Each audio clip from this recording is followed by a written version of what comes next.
ജീവനം എന്ന് പറഞ്ഞാൽ അത് ഒരു അനുഭവിച്ചെന്നറിയണം. എൻ്റെ ഭാഷയിൽ ഞാൻ പറഞ്ഞത് അത് അനുഭൂതിയാണ്.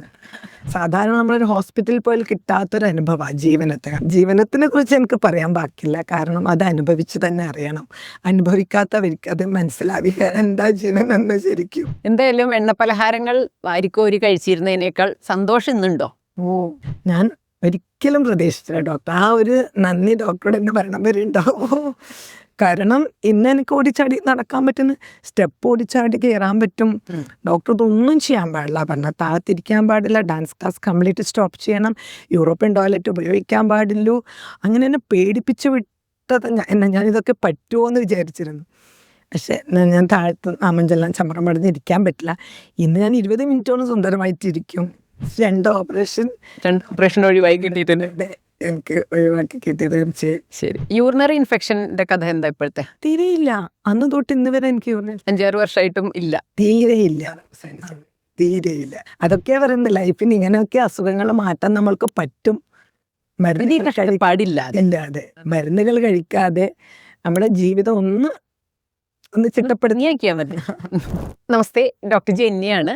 ഇന്ന് എന്നോടൊപ്പം ബോംബെയിൽ നിന്ന് വന്നിട്ടുള്ള ശുഭചേച്ചി ഉണ്ട്. ശുഭചേച്ചി ജീവിതത്തിൽ എത്രാമത്തെ തവണ വരുന്നതെന്ന് എനിക്ക് തന്നെ അറിഞ്ഞുകൂടാ. ശരിക്കും 4 പ്രാവശ്യം വന്നു. പക്ഷേ ഒരു പ്രാവശ്യം ജസ്റ്റ് ആനുവൽ പ്രോഗ്രാമിനാണ്. ഓക്കെ. ഒരു കൊറോണ കാലത്തൊക്കെ 2000-ൻ്റെ ഒക്കെ ആ സമയത്തൊക്കെ 2020-ലൊക്കെ വന്ന് തുടങ്ങിയിട്ടുള്ളതാണ്. എന്തായാലും ആദ്യം വരുമ്പോൾ നല്ല മുട്ടുവേദനയായിട്ടാണ് വന്നത്. വാസ്തവത്തിൽ ശുഭചേച്ചി ഒരു ഡാൻസ് ടീച്ചറാണ്. അപ്പോൾ ഡാൻസ് ടീച്ചറായിരിക്കെ അരമണ്ഡലം മുഴുമണ്ഡലം അതിലൊക്കെ ഇരിക്കുക എന്ന് പറയുന്നത് അത്യാവശ്യമാണ്. ഇപ്പോൾ ഇവിടെ വരുമ്പോഴത്തെ ഏറ്റവും പ്രധാന ഉദ്ദേശം ഇതായിരുന്നു. ഒന്ന് ഡാൻസ് ചെയ്യുമ്പോൾ ഈ അരമണ്ഡലത്തിലും മുഴുമണ്ഡലത്തിലും ഒന്ന് വൃത്തിക്ക് ഇരിക്കാൻ പറ്റണം.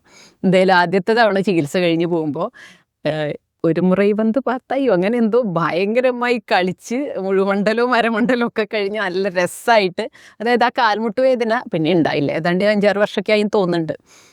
ഇപ്പോഴും മുട്ടുവേദനയില്ല. എന്തായാലും ഇത്തവണ ശുഭചേച്ചി ജീവനത്തിൽ വന്നതിൻ്റെ ഉദ്ദേശമൊക്കെ പറയണം, എന്തിലൂടെയൊക്കെ കടന്നുപോയി എന്നുള്ളത് പറയണം. ഇപ്പോൾ കുറച്ച് ദിവസത്തേക്ക്, ഒരു 7 ദിവസത്തേക്കാണ് ശുഭചേച്ചി എത്തിയത്. ശുഭചേച്ചിയുടെ ഹസ്ബൻഡും മകനും മകളും എല്ലാം ജീവനത്തിൽ വന്ന് ചികിത്സയൊക്കെ എടുത്തിട്ടുള്ളവരാണ്. ശുഭചേച്ചി ഒന്ന് സ്വയം പരിചയപ്പെടുത്തു. ഞാൻ ശുഭ, ബോംബെയിൽ നിന്ന് വരുന്നു. ഞാൻ ഒരു ക്ലാസിക്കൽ ഡാൻസ് ടീച്ചറാണ്. നാട്ടിൽ കാസർഗോഡാണ്. കാസർഗോഡ് കാഞ്ഞങ്ങാട് സ്ഥലം. ഓക്കെ. ജീവനത്തിൽ ഇപ്പോൾ ഒരു കുഞ്ഞൊരു ഷോർട്ട് പീരീഡിലേക്കാണ് വന്നത്, 7 ദിവസത്തെ. ഇപ്പം ഇത്രയും നാൾ ജീവനവുമായിട്ട് ബന്ധമുണ്ട്. ജീവനവും ശുഭചേച്ചിയുമായിട്ടുള്ള ഒരു അടുപ്പമെന്ന് പറഞ്ഞേ. ജീവനം എന്ന് പറഞ്ഞാൽ അത് ഒരു അനുഭവിച്ചെന്നറിയണം. എൻ്റെ ഭാഷയിൽ ഞാൻ പറഞ്ഞത് അത് അനുഭൂതിയാണ്. സത്യം, എനിക്കത് സാധാരണ ഹസ്ബൻഡിൻ്റെ മക്കളൊന്നും വിട്ടു നിൽക്കാറില്ല. അപ്പോൾ ആ ജീവിതത്തിൽ ആദ്യമായിട്ട് നിന്ന ആ വർഷം, അതും ആ കോവിഡ് ടൈമിൽ എനിക്കൊരു പേടിയില്ലാണ്ട് ഞാൻ ഏതോ ഒരു മായാലോകത്ത് പോലെ ഇവിടെ നിന്നത്. അപ്പം എനിക്കറിഞ്ഞ അറിവുകളും അതുപോലെ ഇവിടുന്ന് കിട്ടുന്ന പല അറിവുകളും ഒന്നും അറിയില്ല എന്ന് തോന്നും. നമ്മളൊക്കെ മനുഷ്യരായി ജീവിച്ചിട്ട് ഒരറിവില്ലാണ്ട് മരിച്ചു പോകുമല്ലോ എന്നില്ല. ചിലപ്പോൾ ഞാൻ അങ്ങനെയൊക്കെ ചിന്തിക്കായോ, ഇവിടെ വന്നിട്ട് എന്തൊക്കെ പഠിക്കാൻ പറ്റി, എന്തൊക്കെ മനസ്സിലാക്കാൻ പറ്റി, എന്തൊക്കെ അറിയാൻ പറ്റി. അതുപോലെ ഇവിടുത്തെ ഓരോരോ ഡോക്ടർമാരായാലും ഇപ്പം 2-3 പ്രാവശ്യം സൈക്കോളജിസ്റ്റൊക്കെ അവരൊക്കെ സംസാരിച്ചവർ എത്ര പ്രാവശ്യം സംസാരിക്കാനും അതൊക്കെ ഒരു സാധാരണ നമ്മളൊരു ഹോസ്പിറ്റലിൽ പോയാൽ കിട്ടാത്തൊരു അനുഭവമാണ് ജീവനത്തെ. കാരണം ഹോസ്പിറ്റലിൽ എനിക്കൊന്നാമത് ഭയങ്കര പേടിയും കൂടിയാണ്. ഇപ്പം നമ്മൾ ഒരു രോഗിയായിട്ട് വരുമ്പോൾ നമ്മൾക്ക് മെയിൻ എല്ലാവരും നമ്മൾക്കൊരാശ്വാസം, ചിരിക്കുന്ന മുഖങ്ങൾ, ഒരു സമാധാനമായ വാക്ക്. അത് ചിലപ്പോൾ പല ഹോസ്പിറ്റലിൽ ഞാൻ ഇങ്ങനെ ചില കാര്യങ്ങളിൽ പോയിട്ട് എനിക്ക് കിട്ടിയിട്ടില്ല. അതുകൊണ്ട് എനിക്ക് പേടി. പക്ഷേ ഇവിടെ അങ്ങനെയല്ല. ഇവിടെ എല്ലാം സ്റ്റാർട്ടിങ്ങിലെല്ലാം ചിരിക്കുന്ന മുഖം, എന്ത് വേണം ഏത് സമയത്തും. അവരുടെ മനസ്സെങ്ങനെ നമ്മൾക്കറിയില്ല, പക്ഷെ നമ്മളോട് അവർ അത് തന്നെ എനിക്ക് തോന്നുന്നു രോഗികളായിട്ട് വന്നവർക്ക് ഭയങ്കര ആശ്വാസമാണ്. അപ്പോൾ തീർച്ചയായും എന്നെപ്പോലുള്ള ആൾക്കാർക്ക് ഞാൻ ആദ്യം ഒരാൾ മുഖം നോക്കാം, ചിരിക്കുന്നുണ്ടോ, ജീവനത്തിനെ കുറിച്ച് എനിക്ക് പറയാൻ ബാക്കില്ല. കാരണം അത് അനുഭവിച്ച് തന്നെ അറിയണം. അനുഭവിക്കാത്തവർക്ക് അത് മനസ്സിലാവില്ല. എന്തായാലും ഈ മക്കളെയും ഹസ്ബൻഡിനെയും ഈവൻ പേരക്കുട്ടിയെയും വരെ പ്രകൃതി ജീവനത്തിലേക്ക് കൊണ്ടുവരാനുള്ള ഒരു ശ്രമമാണ് കുറേ നാളായിട്ട് ശുഭചേച്ചി നടത്തിക്കൊണ്ടിരിക്കുന്നതെന്ന് തോന്നുന്നു. പക്ഷെ അത് മക്കളൊക്കെ അംഗീകരിച്ചത് ഭയങ്കര സമാധാനം. എല്ലാവരും ശുഭചേച്ചി പ്രകൃതി ചികിത്സ ഇവിടെ നിന്ന് പഠിച്ചത് എന്തൊക്കെയാണോ അതോ പരമാവധി വീട്ടിൽ ചെയ്യാനായിട്ട് പരിശ്രമിക്കുന്ന ഒരാൾ തന്നെയാണ്. അതെ, എന്നോട് ചോദിക്കും എണ്ണ പലഹാരം നീ എന്താ കഴിക്കണേ, നമ്മൾ വേണ്ട. ഓക്കെ, നീ എങ്ങനെ കഴിക്കാണ്ടിരിക്കുന്നത് ചോദിച്ചുകൊണ്ടിരിക്കുമോ? എന്തായാലും എണ്ണപ്പലഹാരങ്ങൾ വാരിക്കോരി കഴിച്ചിരുന്നതിനേക്കാൾ സന്തോഷം ഇന്നുണ്ടോ? ഓ നല്ല മെയിൻ എൻ്റെ മുട്ടുവേദന ജീവിതത്തിൽ ഒരിക്കലും ഞാൻ വിചാരിച്ചതല്ല. കാരണം ഡോക്ടർ അടുത്ത വർഷം ഓപ്പറേഷൻ എന്തായാലും വേണ്ടി വരും എന്ന് പറഞ്ഞിട്ടൊക്കെ ഓപ്പറേഷൻ എന്ന് പറയുന്നതേ ഭയങ്കര പേടിയാണ്. ആ സ്ഥിതി ഇത് എങ്ങനെയെങ്കിലും ഒന്ന് അതില്ലാണ്ട് എങ്ങനെ മാറ്റിയെടുക്കാം എന്നുള്ള ഇതിൽ നിലവിൽ ആയുർവേദ ഡോക്ടറെ കണ്ടു. പിന്നെ ആ മരുന്ന് കഴിച്ച് ഡോക്ടർ പറഞ്ഞു 6.5 കിലോ വെയിറ്റ് എന്തായാലും കുറക്കണം. വീട്ടിൽ നിന്ന് പോലെ ട്രൈ ചെയ്ത് പറ്റിയില്ല. ആ സമയത്താണ് ഞങ്ങളുടെ ഗ്രൂപ്പിൽ ഡോക്ടറിൻ്റെ യൂട്യൂബിൽ ആ നിർവാണാഷ്ടകം ചൊല്ലിയതോ അതൊന്നും ഓർമ്മയുണ്ട്. അങ്ങനെ ഫസ്റ്റ് ടൈമിലില്ല ആ ട്രീറ്റ്മെൻറ്റ്. കാരണം ഞാൻ ഡോക്ടറെ കണ്ടിട്ടില്ല. നമ്മൾ ആദ്യമായിട്ട് സംസാരിക്കുന്നത് പോലും അപ്പം എനിക്ക് കിട്ടിയ ട്രീറ്റ്മെൻറ്റ് അത് വീട്ടിൽ വെച്ചിട്ട് ജീവനത്തിൽ വന്നിട്ടുമല്ല. അന്ന് എനിക്ക് കിട്ടിയൊരു സുഖം ആണ് എന്നെ വീണ്ടും ഇവിടത്തേക്ക് വീട്ടിൽ വെച്ചിട്ട് ആദ്യം ചികിത്സ തുടങ്ങിയിരുന്നു അല്ലേ? എനിക്ക് യൂറിൻ ഇൻഫെക്ഷൻ എല്ലാ മਤലബ് ഒരു വർഷത്തിൽ 6-7 പ്രാവശ്യം മിനിമം വരും യൂറിൻ ഇൻഫെക്ഷൻ. ആ സമയത്ത് ഞാൻ ഹോമിയോ മരുന്ന് കഴിക്കുന്നു. 2020 ഞാൻ നാട്ടിൽ നിന്ന് ഹോമിയോ മരുന്ന് ഡോക്ടറിൻ്റെ അടുത്ത്. ഈ സമയത്ത് ഹോമിയോ അയക്കാൻ ഒരു നിവൃത്തിയില്ല. ഡോക്ടർ പറയണ കാലമാണ് ഞാൻ ഇത് പേര് തരാൻ നീ അവിടെ നിന്ന് വാങ്ങിക്കുന്നു. പക്ഷേ അവിടുന്ന് കിട്ടിയില്ല. ഞാനൊന്നും പൊളയാ എന്താ ചെയ്യേണ്ടതെന്ന് അറിയാം. എങ്ങനെ ദൈവമായി കാണിച്ചതെന്ന് എനിക്ക് തോന്നി. ആ ഗ്രൂപ്പിൽ നിന്ന് ഭാഗവതം ഗ്രൂപ്പിൽ നിന്ന് ശരി ജന ഡോക്ടറെ കട്ടി അങ്ങനെ വിളിച്ചു. അന്ന് ഡോക്ടർ പറഞ്ഞ ഇങ്ങനെ ഒന്നുമില്ല, മരുന്നുകളൊന്നുമില്ല, ഭക്ഷണത്തിൽ കുറച്ചൊന്ന് കൺട്രോൾ ചെയ്യുക, സമയത്തിന് ഭക്ഷണം കഴിക്കുക, കുറച്ച് എക്സസൈസുകൾ ചെയ്യുക. അങ്ങനെ കൂടുതൽ കൺട്രോളിങ് ഒന്നും പറഞ്ഞില്ല. ഇപ്പോൾ കംപ്ലീറ്റ് എണ്ണ ഒഴിവാക്കണമെന്നോ അങ്ങനെ ഒന്നും പറഞ്ഞില്ല. പക്ഷേ ലൈറ്റ് ഫുഡ് അങ്ങനെ ദഹിക്കാൻ പറ്റും. രാത്രി നേരത്തെ ഭക്ഷണം കഴിക്കുക, രാത്രി നന്നായിട്ട് ഉറങ്ങുക. അത് കഴിച്ച് ഡോക്ടറിനോട് പറഞ്ഞ എന്താ വെച്ചാൽ 14-ാമത്തെ ദിവസം ആകുമ്പോഴേക്കും ചേച്ചിക്ക് ഇത് മാറും എന്ന് പറഞ്ഞത്. പക്ഷെ ഞാൻ 12-ാമത്തെ ദിവസം ആകുമ്പോഴേക്കും കംപ്ലീറ്റ് പെയിൻ എൻ്റെ അത് മാറി. അതെനിക്ക് ഒരു വല്ലാത്തൊരു അനുഭവമായിരുന്നു. ജീവിതത്തിൽ ആദ്യമായിട്ട് കിട്ടിയൊരു അനുഭവമായിരുന്നു ഇത്. അതിൽ പിന്നെ ഹസ്ബൻഡ് പറഞ്ഞു ഏതായാലും മുട്ടുവേദന ഡോക്ടർ ഇത്ര പറഞ്ഞ സ്ഥിതിക്ക് ഒന്ന് ഡോക്ടറെ കണ്ടു. കാരണം ക്ലാസ്സുകളില്ല, പോയി കണ്ട് അതൊന്ന് മാറ്റി വരുമെന്ന് പറഞ്ഞിട്ടാണ് വന്നത്. ഞാൻ ഒരിക്കലും പ്രതീക്ഷിച്ചില്ല ഡോക്ടർ. ആ ഒരു നന്ദി ഡോക്ടറോട് തന്നെ പറയണമെന്നുണ്ടാവും. കാരണം ഇന്ന് എനിക്ക് ഓടിച്ചാടി നടക്കാൻ പറ്റുന്ന സ്റ്റെപ്പ് ഓടിച്ചാടി കയറാൻ പറ്റും. ഡോക്ടർ ഇതൊന്നും ചെയ്യാൻ പാടില്ല പറഞ്ഞാൽ. താഴത്തിരിക്കാൻ പാടില്ല, ഡാൻസ് ക്ലാസ് കംപ്ലീറ്റ് സ്റ്റോപ്പ് ചെയ്യണം, യൂറോപ്യൻ ടോയ്ലറ്റ് ഉപയോഗിക്കാൻ പാടില്ലൂ. അങ്ങനെ എന്നെ പേടിപ്പിച്ച് വിട്ടത് ഞാനിതൊക്കെ പറ്റുമോ എന്ന് വിചാരിച്ചിരുന്നു. പക്ഷേ ഞാൻ താഴത്ത് നാമഞ്ചെല്ലാം ചമ്രം പടഞ്ഞിരിക്കാൻ പറ്റില്ല. ഇന്ന് ഞാൻ 20 മിനിറ്റോളം സുന്ദരമായിട്ടിരിക്കും. അതൊക്കെ എന്താ ഞാൻ എല്ലാവരോടും പറയുന്ന ഒരു മുഴുവൻ ചെയ്യും, ഡാൻസ് നന്നായി ചെയ്യും, ഡെയിലി യോഗ ചെയ്യും, പ്രാണായാമം ചെയ്യും. ഇവിടുത്തെ എല്ലാ അതേ ചിട്ട പോലെ തന്നെ 95% ഇവിടുത്തെ അതേ ചിട്ടതാണ്. അപ്പോൾ കാൽമുട്ടിന് സർജറി മാത്രമേ സൊല്യൂഷൻ ഉള്ളൂ എന്ന് പറയുന്നത് വെറും തോന്നലാണ്. അല്ല, അതുപോലെ സിസ്റ്റിൻ്റെ പ്രശ്നം അങ്ങനെ ആയിരുന്നല്ലോ. സിസ്റ്റിൽ പിന്നെ ഒരു 1 വീക്ക് ഡോക്ടർ അവിടെ നിന്ന് എനിക്ക് തന്നത്. ആ വീക്കിൽ ഓപ്പറേഷൻ വേണമെന്നുള്ളത്. അതായത് സെക്കൻഡ് ടൈം വന്നപ്പം ഞാൻ ഡോക്ടറോട് അത് പറഞ്ഞിട്ടുണ്ട് സിസ്റ്റിൻ്റെ കാര്യം. അപ്പം ഡോക്ടർ ഇതൊക്കെ പറഞ്ഞു തന്നെ എന്തൊക്കെ ചെയ്യേണ്ടതെന്ന്. പക്ഷേ ഇന്നത് തീരെ എനിക്കതിൻ്റെ യാതൊരു പ്രശ്നവും കാണാനില്ല. സംസാരത്തിലായാലും ഈ 2 ഓപ്പറേഷൻ ഒഴിവായി കിട്ടിയിട്ടുണ്ട്. എനിക്ക് ഒഴിവാക്കി കിട്ടിയത്. ശരി, യൂറിനറി ഇൻഫെക്ഷൻ്റെ കഥ എന്താ ഇപ്പോഴത്തെ? തീരെയില്ല. അന്ന് തൊട്ട് ഇന്ന് വരെ എനിക്ക് 5-6 വർഷമായിട്ടും ഇല്ല, തീരെയില്ല. അത് അവസാനിച്ചു. തീരെയില്ല. അതൊക്കെ പറയുന്നത് ലൈഫിന് ഇങ്ങനെയൊക്കെ അസുഖങ്ങൾ മാറ്റാൻ നമ്മൾക്ക് പറ്റും. വലിയ കഷ്ടപ്പാടില്ലാതെ ഇല്ലാതെ മരുന്നുകൾ കഴിക്കാതെ നമ്മുടെ ജീവിതം ഒന്ന് ചിട്ടപ്പെടുത്തിയാക്കിയാൽ മതി. പിന്നെ എന്തായിട്ടാണ് ഇവിടെ ജീവനത്തിൽ ഇപ്പോൾ എത്തിയിട്ടുള്ളത്? എന്തൊക്കെ ഉദ്ദേശം വെച്ചിട്ടായിരുന്നു? സ്റ്റാർട്ടിങ്ങിൽ ഞാൻ ശരിക്കും ഒരു ഷോൾഡർ കഴിഞ്ഞ പ്രാവശ്യം വന്നപ്പം MRI എടുത്ത് ഡോക്ടറെ കാണിച്ചതായിരുന്നു.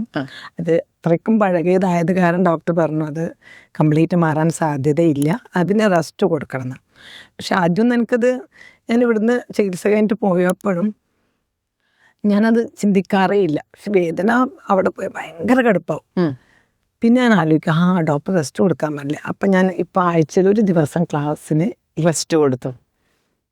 ശിവചേച്ചിയെ സംബന്ധിച്ചിടത്തോളം രാവിലെ 4:15 എഴുന്നേറ്റാൽ മുതൽ രാത്രി ഉറങ്ങുന്നത് വരെയും കണ്ടിന്യൂസ് ആയിട്ട് ആൾ ഓണായി പ്രവൃത്തി ചെയ്തുകൊണ്ടേയിരിക്കും. കുറേ ഡാൻസ് ക്ലാസ്സസും പരിപാടികൾ. പിന്നെ റെസ്റ്റ് എടുക്കുമ്പോൾ എനിക്ക് മനസ്സിലായി അത് കറക്റ്റാണെന്നില്ല, വ്യത്യാസം വരുന്നുണ്ട്. അങ്ങനെ അതിൽ പിന്നെ അതുപോലെ വല്ല ക്ഷീണം മുന്നേന്ന് വെച്ചാൽ ക്ഷീണം വന്നാൽ വാരി കഴിക്കും. എൻ്റെ വിചാരം എന്ന് വെച്ചാൽ എനിക്ക് വിശപ്പാണ്. എനിക്ക് ക്ഷീണവും വിശപ്പെല്ലാം വ്യത്യാസം ശരിക്കും ജീവനത്തിൽ വന്നിട്ട് എനിക്ക് മനസ്സിലായത്. പിന്നെ ആ ക്ഷീണം വരുമ്പോൾ ഞാൻ എന്ത് പണിയാണെങ്കിലും ഒരു 10 മിനിറ്റ് പോയി കിടക്കും.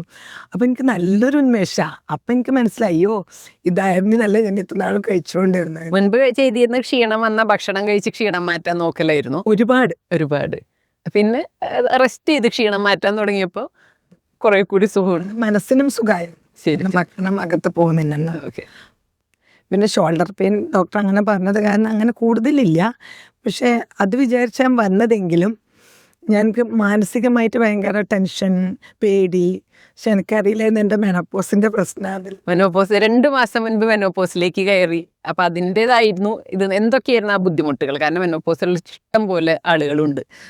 അവർക്കും വരുന്ന ഈ സ്ട്രെസ്സും പേടിയും സംഭവങ്ങളൊക്കെ ഇതൊക്കെ മനസ്സിന്റെ ഭാഗമാണ്, മാനസികമായിട്ട് എനിക്കെന്തോ വിഷമമുണ്ട് എന്ന തരത്തിലാണ് ചിന്തിച്ചു പോകുന്നത്. ശുഭ ചേച്ചിയും അത് തന്നെ ചിന്തിച്ചിരുന്നു. അതേക്കുറിച്ചിട്ടൊന്ന് പറയൂ. ടെൻഷൻ എന്ന് വെച്ചാൽ ചെറിയൊരു കാര്യത്തിന് പോലും എനിക്ക് പേടി.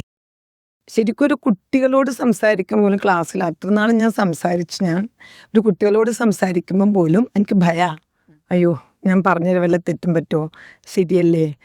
പിന്നെ എനിക്കൊരിങ്ങനെ സഭാകമ്പം പെട്ടെന്ന് കൂടുതൽ വന്നു. മുന്നേ ചെറുതായിട്ടുണ്ടായിരുന്നു. ഒന്നിനും ഞാൻ മുന്നോട്ട് പോകാറില്ല, എല്ലാം ബാക്ക് സപ്പോർട്ട് മാത്രമേ ഉള്ളൂ.